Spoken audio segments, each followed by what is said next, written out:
இந்தியாவிலேருந்து துபாய்க்கு அல்சாக்னு ஒரு கம்பெனிக்கு ஏஜென்ட்டுக்கு 2 லட்சம் கட்டி இங்கே நாங்கள் வேலைக்கு வந்தோம்.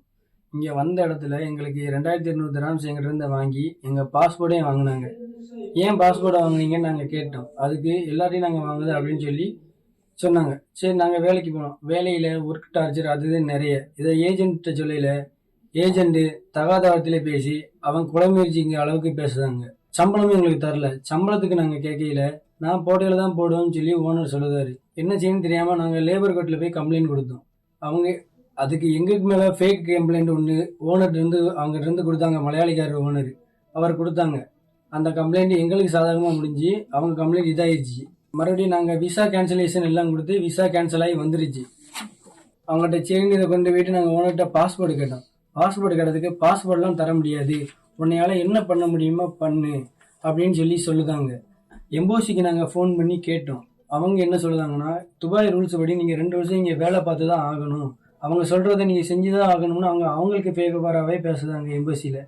எனக்கு எப்படியாச்சும் எங்களை ஊருக்கு அனுப்பிடுங்க, சாப்பிட கூட வழி இல்லாமல் இங்கே நாங்கள் இருக்கோம். கிட்டத்தட்ட 1.5 மாதமாக கிடைக்க ஒவ்வொரு ஆள்கிட்டையும் பிச்சை எடுத்து நாங்கள் சாப்பிட்டுட்டு இருக்கோம் சார். முடிஞ்ச அளவுக்கு எனக்கு ஹெல்ப் பண்ணி ஊருக்கு வர்றதுக்கு வழி பாருங்களேன். நிச்சயமாக இறுதி.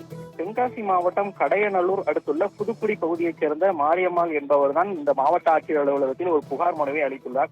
மேலும் இந்த புகார் மனுவில் என்ன குறிப்பிட்டுள்ளார் என்றால், தான் கணவனை இழந்த நிலையில் தனது குடும்பம் வறுமை காரணமாக தனது 27 வயது மகனான செல்வகிருஷ்ணன் என்பவரை தனியார் ஏஜென்ட் வாயிலாக ரூபாய் 2 லட்சம் செலுத்தி துபாய்க்காக வேலைக்கு அனுப்பியிருந்தேன். தற்போது அவன் ஏசி மெக்கானிக்கல் வேலைக்காக சென்றிருந்த நிலையில் துபாயில் தனியார் ஏஜென்ட் மூலமாக சென்ற நிலையில் அங்கு அவருக்கு கொடுக்கப்பட்ட வேலையானது வேறு வேலை என்றும் ஏசி மெக்கானிக்கல் சென்ற நிலையில் வேறு வேலை செய்ய வற்புறுத்தியதாகவும் கூறப்படுகிறது.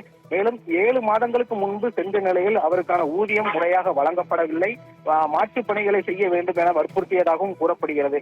இந்த மாற்றுப் பணிகளை செய்ய வற்புறுத்திய நிலையில் இவர்கள் தமிழகத்திலிருந்து பல்வேறு மாவட்டங்களிலிருந்தும் இவர்கள் சென்றுள்ள நிலையில் தற்போது அந்த வேலை வற்புறுத்தல் மற்றும் தகாத வார்த்தையில் பேசுவதாக தற்போது இந்த வீடியோவை செல்வகிருஷ்ணன் என்பவர் அங்கிருந்து தனது தாயார் அதன் மூலமாக தனது தாய்க்கும் தொடர்ந்து ஒரு 15 நாட்களுக்கு மேலாக செல்வகிருஷ்ணன் என்பது தொடர்பு கொள்ளாத நிலையில் தாய் அச்சம் ஏற்பட்ட நிலையில் தற்போது மாவட்ட ஆட்சியர் அலுவலகத்திலும் இந்த புகார் மனுவை அளித்துள்ளார். தனது மகனை துபாயிலிருந்து எப்படியாவது மீட்டு தர வேண்டும் எனவும் அவர் அங்கு உணவிற்காக திண்டாடுவதாகவும் ஏஜென்ட் மூலம் சென்ற நிலையில் அவருக்கான ஊதியம் முறையாக வழங்கப்படவில்லை, எனவே அவர் உணவிற்காக யாசகம் இருக்கக்கூடிய சூழலில் ஏற்பட்டுள்ளதாக ஒரு வேதனைக்குரிய வீடியோ வெளியிட்டுள்ளார்.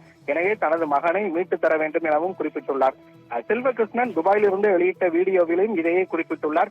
தனது பாஸ்போர்ட்டை அந்த நிறுவனமானது வாங்கி முடக்கிவிட்டப்பட்டுள்ளதாகவும் இதன் வாயிலாக தங்கள் அங்கிருந்து வெளியேற முடியாத சூழ்நிலையில் இருப்பதாகவும் ஒரு வேதனைக்குரிய வீடியோவை வெளியிட்டுள்ளார். எனவே இது குறித்து மாவட்ட நிர்வாகம் உரிய நடவடிக்கை எடுக்க வேண்டும், மேலும் அங்கிருந்து தங்களை எப்படியாவது மீட்டு தர வேண்டும் எனவும் குறிப்பிட்டுள்ளார். தனக்கான ஒப்பந்த காலம் 2 வருடம் உள்ள நிலையில் தனது பாஸ்போர்ட்டை முடக்கிவிடப்பட்டுள்ளது, தன்னை தமிழகத்திற்கு திரும்ப அனுப்ப முடியாத சூழல் ஏற்பட்டுள்ளது. எனவே மாவட்ட நிர்வாகம் இது உடனடியாக தலையிட வேண்டும், தனது மகனை எப்படியாவது மீட்டு தர வேண்டும் என தாய் மாவட்ட ஆட்சியர் அலுவலகத்தில் கோரிக்கை மனு அளித்துள்ளதும் அந்த இளைஞரானது இந்த வீடியோ வெளியிட்டுள்ளதும் ஒரு பரபரப்பை ஏற்படுத்தியுள்ளது என்று கூற வேண்டும்.